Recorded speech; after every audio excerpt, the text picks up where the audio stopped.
vamos a hablar sobre el régimen probatorio en la ley 1437 y el régimen probatorio pues, en general con el doctor Javier Rodrigo Cortés Londoño. Perdón. Está primero el tema del objeto de la jurisdicción contenciosa administrativa con el doctor. Es que hay una confusión en el horario. Son las 10. Listo, vamos con el doctor Javier Rodrigo Cortés y después seguimos con el doctor Carlos Olmedo Arias, que ya llegó también. Gracias.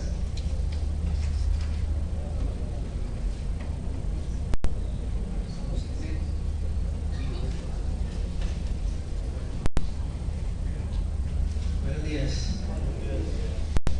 Bueno, agradecerle a Carlos Fernando por la organización del evento y la invitación que me hace. Recogiendo las palabras del señor decano, pues es muy importante que todos participemos en estas jornadas.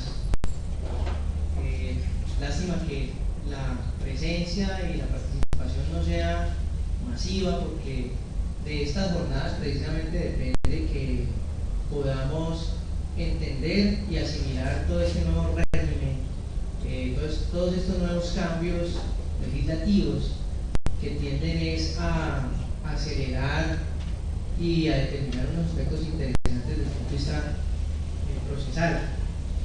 Y pues esto me da pie para comenzar con la conclusión del evento, de mi intervención, y es que en una reforma judicial lo más importante es el cambio de mentalidad. Nosotros venimos de un proceso escritural de 40 años administrativamente desde 1984, y pasar de un régimen a otro es complicadísimo ahora que entramos a un sistema eminentemente oral, de tal manera que la única forma de asimilar todos estos cambios es con el cambio de mentalidad, porque la reforma de las normas pues es mucho más fácil de interpretarlas como quiera que están ahí escritas y pues se pueden interpretar de mejor forma, pero el cambio de mentalidad cuando venimos de un régimen eminentemente escrito de mucho tiempo pues es muy complicado. Dentro de los aspectos importantes de una reforma es el régimen probatorio. Efectivamente, la prueba es la esencia de la manifestación jurídica, es decir, con base en la prueba es que me otorgan el derecho. Si no pruebo el derecho, pues obviamente mi fallo o la decisión del juez va a ser adverso a mis pretensiones, de tal manera que el régimen de la prueba es importante en todos estos campos, y no se escapa a eso el nuevo código de procedimiento administrativo y de contencioso administrativo. Entonces voy a destacar algunos aspectos generales importantes. Por la premura del tiempo no podemos determinar cada medio probatorio, pero sí unos aspectos importantes de manera general para que posteriormente ahondemos en todas estas situaciones probatorias que nos van a servir para la interpretación del régimen de la oralidad. Es importante tener en cuenta lo siguiente, lo que decía ahorita el doctor Adolfo Oliveros: los jueces administrativos y los magistrados, los consejeros de Estado, van a tener una participación determinante en un proceso administrativo, como quiera que la participación va a ser mucho más activa.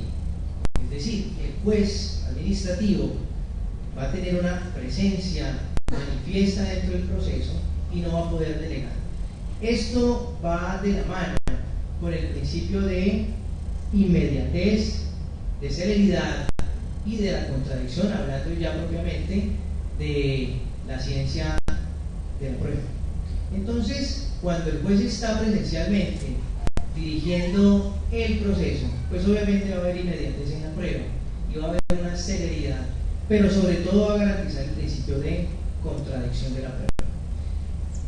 El Código de Procedimiento Administrativo, en el artículo 211, remite la práctica de las pruebas al Código de Procedimiento Civil.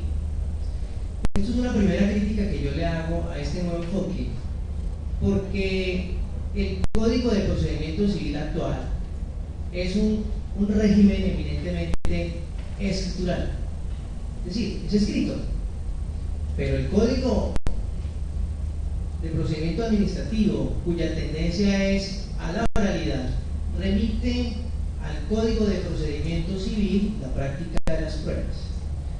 Pero en contraposición a eso, hay un nuevo código que es el Código General del Proceso, que es el que va a tener que operar a partir de ahora.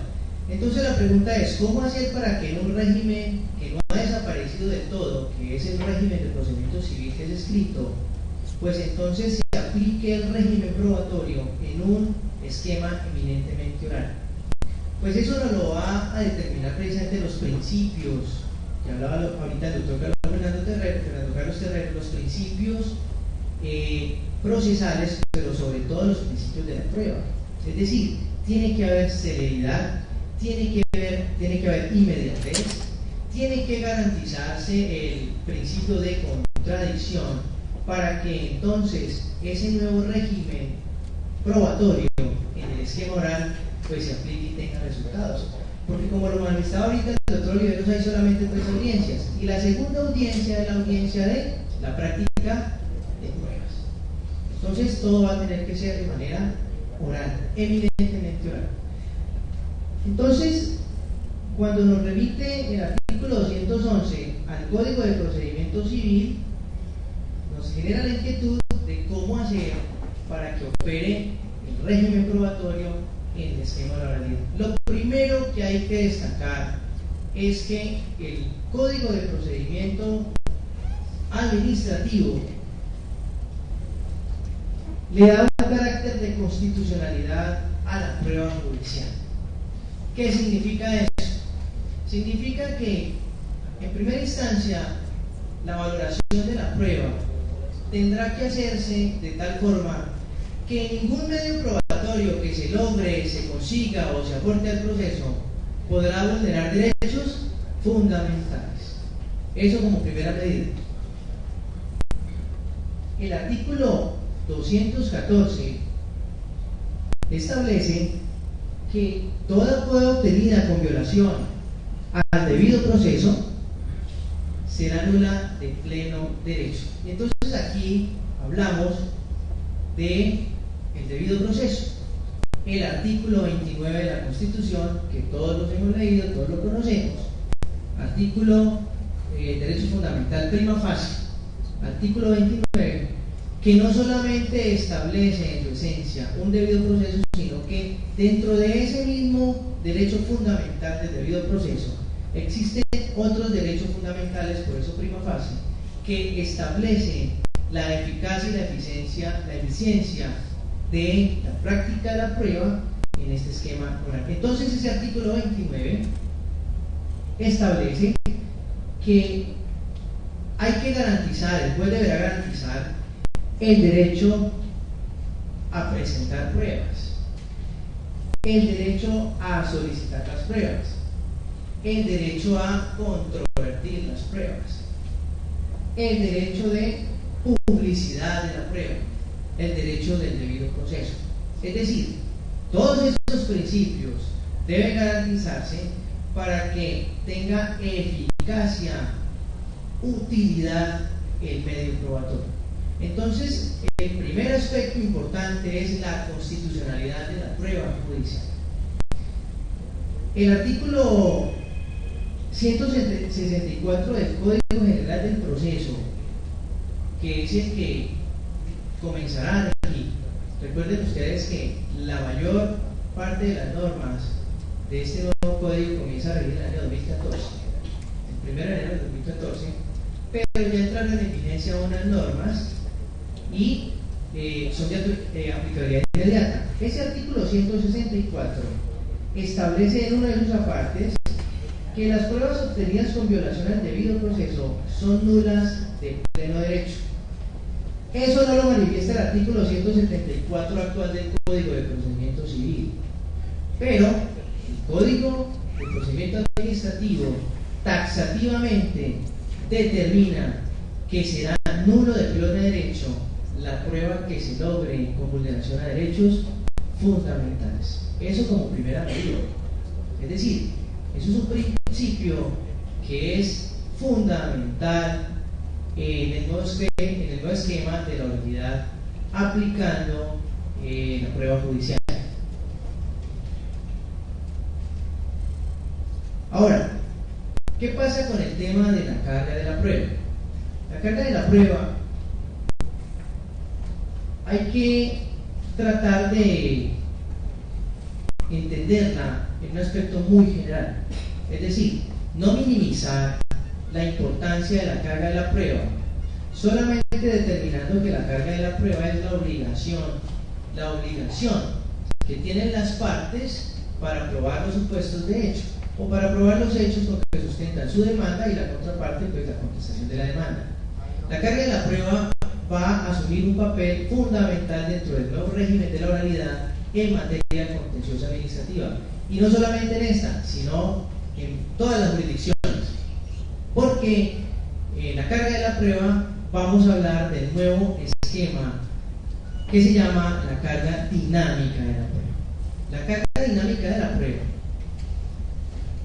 va a permitir que el juez administrativo sea mucho más activo al momento de la práctica de la prueba, es decir, que tenga más cercanía con el aspecto probatorio, porque el juez administrativo podrá en un momento determinado decretar pruebas de oficio.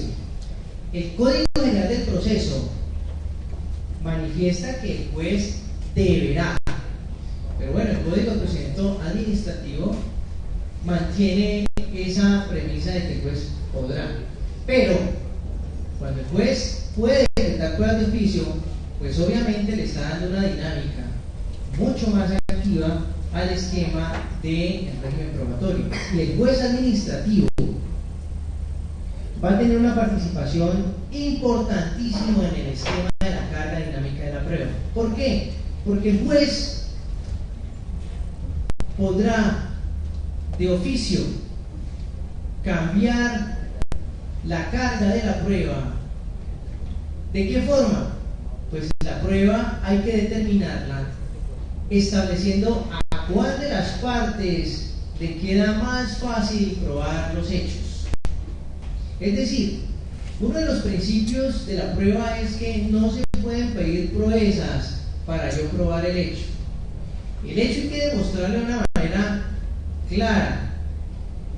Por eso los principios y por eso el derecho fundamental de lograr y conseguir la prueba y aportarla al proceso. No me pueden pedir proezas para probar un hecho. Yo tengo que probar el hecho con cualquiera de los medios probatorios, pero que tenga la facilidad de lograr ese medio probatorio. De tal manera que el juez ahora va a invertir la carga de la prueba, estableciendo a cuál de las partes le queda más fácil probar el hecho. Esa es la carga dinámica de la prueba. El Consejo de Estado en esto no lo da en el procedimiento administrativo, lo que pasa es que ahorita ya está taxativamente consagrado en el Código. Pero el Consejo de Estado, desde hace mucho tiempo, viene haciendo gala de la carga dinámica de la prueba.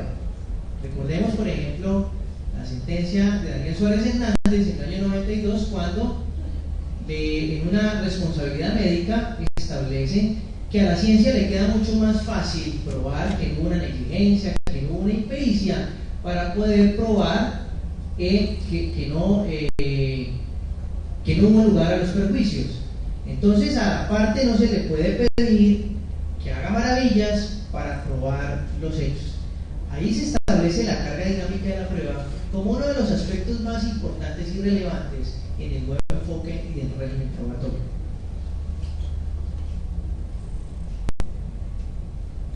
El juez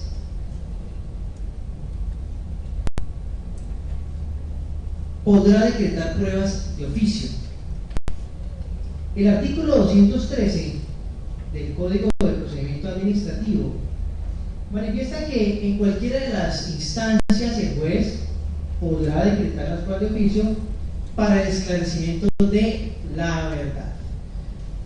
Esto es muy importante porque la prueba es una necesidad del proceso. La prueba no solamente no es una necesidad para las partes solamente, sino una necesidad para el proceso, porque la decisión de ese proceso tiene un interés de carácter público. Es decir, que las partes pues tienen un interés personal, un interés particular, pero una vez se dé la relación jurídico-procesal, es decir, se instaure la demanda, se conteste la demanda y se da esa relación jurídica procesal, ese debate jurídico, entonces las pruebas allegadas a ese proceso tienen un interés para el proceso y no solamente para las partes, de tal manera que el medio probatorio que se aporta al proceso es de necesidad para el proceso. Entonces el juez, por eso, va a tener una cercanía mucho más arraigada con ese proceso en materia probatoria. Por eso la ley le determina que puede decretar pruebas de oficio en búsqueda de la verdad. ¿Cuál es la verdad? Pues cuál es la certeza de los hechos. Para poder fallar en derecho, al final el juez tiene que fallar objetivamente. Pero entonces, aquí lo que hay que acabar es con el fallo inhibitorio, lo que hablaba ahorita el doctor Alfredo Riveros. Fallos inhibitorios no pueden existir. Lo que tiene que existir es un fallo en derecho. Por eso el juez va a ser como un actor principal dentro del proceso. Y en esto quiero que me entiendan, porque no quiero significar que el juez tiene que ser parcializado, sino por el contrario, imparcial. Y como el proceso es una situación de interés público, entonces el juez va a tener que asumir un rol participativo, activo, al momento de determinar la certeza de los hechos, de tal forma que la ley le indica que podrá decretar pruebas de oficio. En la práctica, los jueces a veces les da temor decretar pruebas de oficio. Pero en este nuevo régimen, que es el régimen de la oralidad, donde se reclama la celeridad y la inmediatez, entonces el juez tendrá que despojarse de todas esos fantasmas y entonces de oficio tendrá que hacerlo, porque al final del proceso quien debe tomar la decisión en esa controversia es el juez. Entonces el juez no solamente se va a limitar a las pruebas que aporten las partes, sino que la ley procesal le va a exigir que decrete las pruebas de oficio. Eso es muy importante.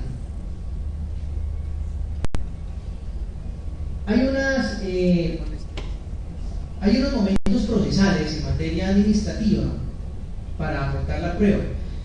No obstante, el nuevo régimen es tendiente a la oralidad, pues se mantienen unas instituciones procesales que son evidentemente escritas: la demanda y la contestación de la demanda. Es decir, el momento procesal para aportar la prueba es al momento de instaurar la demanda y cuando se da el principio de contradicción, es decir, cuando la contraparte va a ejercer ese derecho de contradicción, entonces contesta la demanda y aporta sus pruebas. Eso se mantiene, son los momentos procesales. Pero, ¿cómo se dilucida el debate probatorio en el esquema oral? Pues precisamente con la audiencia pública. En la segunda audiencia, el juez va a practicar todas las pruebas. ¿Pero cuáles pruebas? Va a practicar las pruebas que sean conducentes, pertinentes y útiles, no todas las pruebas. Porque pueden existir pruebas que no sean conducentes o pertinentes, entonces el juez se va a abstener de decretar esa prueba. Eso garantizando el principio de celeridad del proceso. Ya lo decía el doctor Oliveros, ¿para qué tomar 10 testimonios si con 2 testimonios, por ejemplo, se prueba el hecho? Entonces va a haber mucho más celeridad. Por eso el juez es el garante, el juez es el que va a dirigir el proceso de manera presencial. Y uno de los aspectos, a manera de ejemplo, es que el juez juez, cuando por razones del territorio no puede practicar la prueba de manera personal, entonces va a tener que hacer uso de los medios tecnológicos, es decir, la tecnología al servicio del proceso. Y eso tiene que ser así, porque entonces ahora el juez, cuando no pueda practicar la prueba de manera personal, para que no se pierda la inmediatez de la prueba, entonces el juez no va a librar un despacho comisorio, que es lo que se hace. El juez lo que va a hacer es utilizar el medio tecnológico, videoconferencias, un videolink. ¿Para qué? Pues para que, primero, el juez no pierda ese carácter permanente del proceso. No es lo mismo que el juez de la causa practique la prueba, que se comisione un juez que no conoce la causa y que la practique. Ahí se pierde inmediatez en la prueba. Entonces la ley determina que cuando por razones del territorio el juez no pueda trasladarse o el testigo no pueda trasladarse, entonces hay que evitar la comisión, porque la comisión lo que hace es que se pierda esa inmediatez, pero además hace que el proceso sea mucho más largo en la etapa probatoria, porque mientras llega el despacho comisorio se decreta la prueba, se recibe el testimonio, se devuelve el acta de la prueba, entonces se pierde mucho tiempo. Ahora el juez lo que va a hacer es decretar la prueba y practicarla mediante los medios tecnológicos. Y el Código de Procedimiento Administrativo, desde el artículo 53 hasta el artículo 64, ejercicio que ustedes van a hacer en su casa de leerlo, establece o regula lo relativo a los medios electrónicos. Los medios electrónicos en este proceso administrativo tienen una relevancia, una importancia manifiesta, porque ahora en la oralidad todo se va a manejar por medio electrónico. De hecho, ya las notificaciones se van a surtir por medios electrónicos. A mí me inadmitieron una demanda porque no aporté mi correo electrónico, por eso me lo inadmitieron, porque ahora la notificación va a ser vía electrónica. Los expedientes, vamos a acabar con esos expedientes de 1000 folios. Entonces el expediente va a ser un CD, por ejemplo. Entonces la tecnología al servicio de la Administración de Justicia.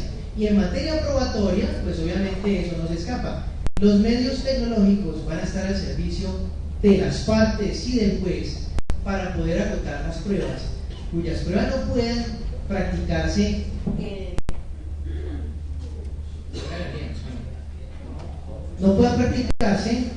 en audiencia pública o en el recinto, en el juzgado, pues entonces vamos a utilizar los medios tecnológicos. El régimen probatorio en materia administrativa no abarca cada medio probatorio como tal, porque, como les dije al principio, remite la práctica de la prueba al Código de Procedimiento Civil. Ahora lo importante es aplicar el nuevo régimen de la oralidad, es decir, aplicar la práctica de la prueba con base en el Código General del Proceso, porque ese código reivindica los principios de la celeridad, los principios de la contradicción, los principios del debido proceso, los principios de la inmediatez de la prueba. Hay que aplicarlo así. Entonces el Código de Procedimiento Administrativo hace referencia solamente como importancia a dos medios probatorios, como es, por ejemplo, la prueba documental, cuando se aportan las copias, las fotocopias. Todos pensamos que una fotocopia no tiene valor probatorio, pero bajo el nuevo esquema del régimen de la oralidad se amplía la presunción de autenticidad, se amplía la presunción de autenticidad de los documentos. Tanto el documento público como el documento privado tienen el mismo valor probatorio. En materia administrativa, en materia administrativa se le da mucha importancia al documento público. Estamos esencialmente en un procedimiento, en un proceso de carácter público, es la administración pública. Pero los documentos privados van a tener una presunción de autenticidad. Entonces vamos a acabar con ese proceso o procedimiento para determinar si un documento privado o una fotocopia tiene carácter probatorio o no. Es decir, eso de la autenticación ante el notario público, etcétera, etcétera, todo eso va a desaparecer porque el documento va a tener entonces un carácter de autenticidad bajo la premisa de la presunción de autenticidad. Se presumen auténticos todos los documentos allegados al proceso. Esto no es nuevo.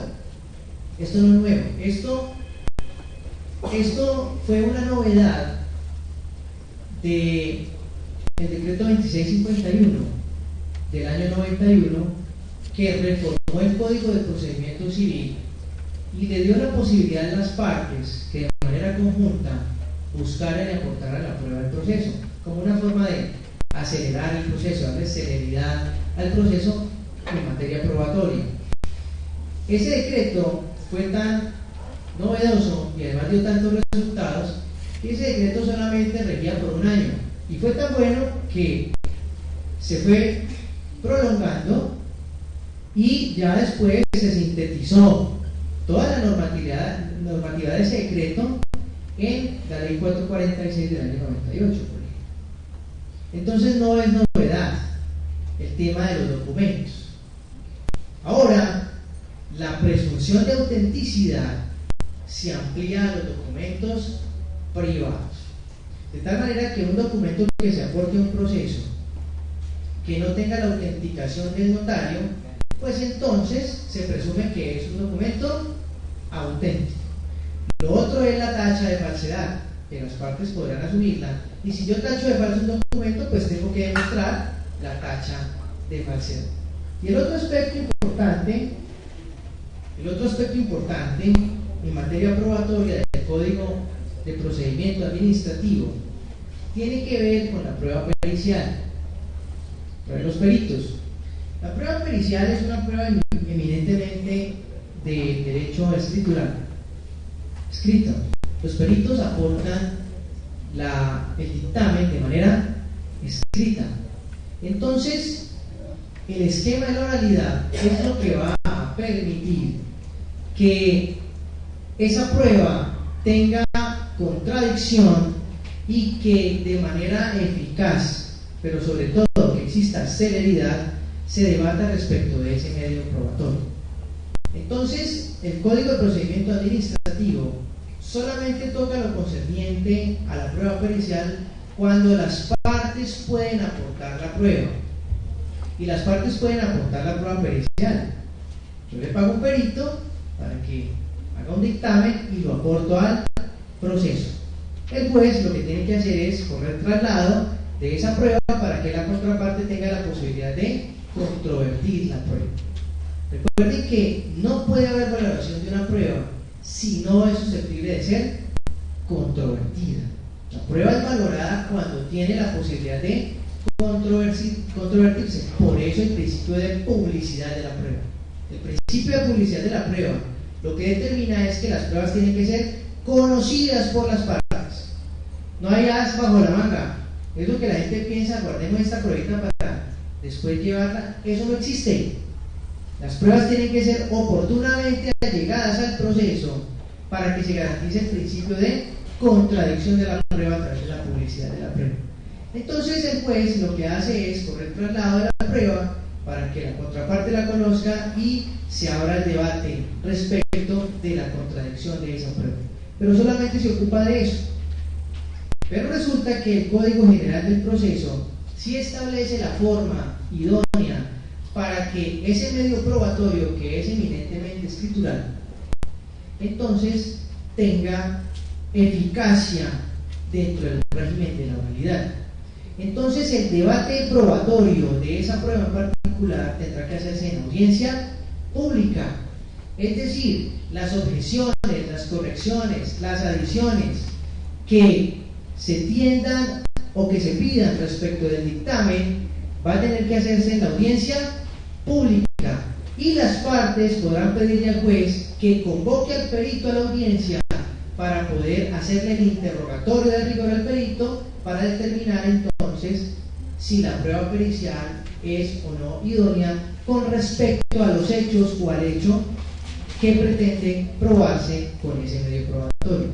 Entonces, en la audiencia pública, el juez garantizará que las partes puedan controvertir la prueba. De tal manera que todo este régimen probatorio que está establecido en el Código de Procedimiento Administrativo, que nos remite al Código de Procedimiento Civil, hay que entenderlo, pero además hay que asimilarlo de una manera práctica.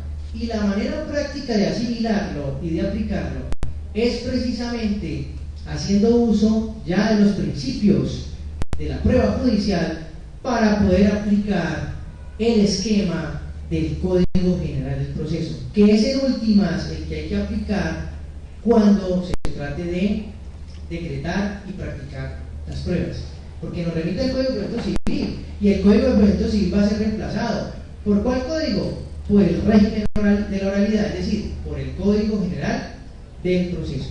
Entonces todo esto va a ser una amalgama normativa que vamos a tener que estudiarla no solamente con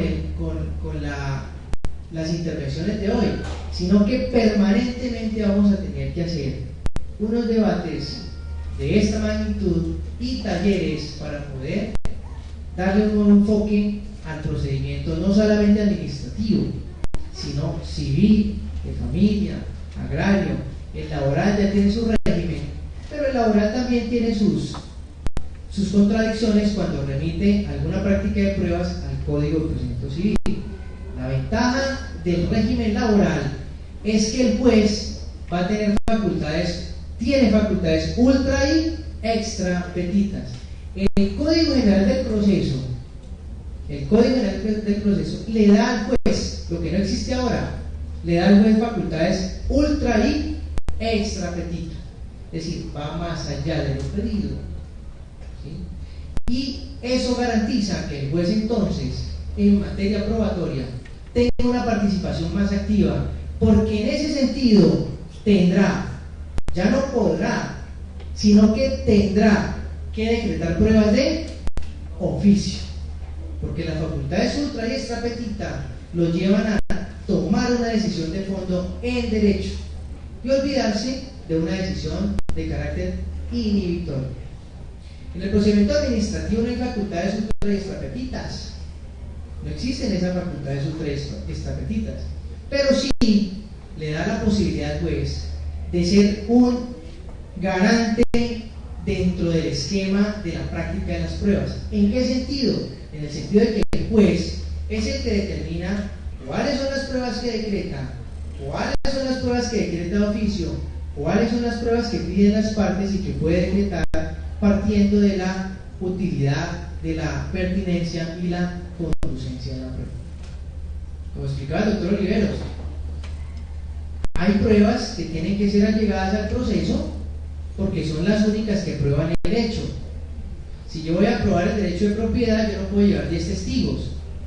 Son pruebas que no son conducentes. Yo lo pruebo, ¿cómo lo pruebo? Con una prueba documental. ¿Cuál es? Pues la escritura pública, debidamente registrada. Entonces hay que determinar el aspecto de la conducencia, la pertinencia y la utilidad de la prueba para poder garantizar la aplicación eficaz del régimen probatorio en este nuevo esquema de la oralidad pública, ¿sí?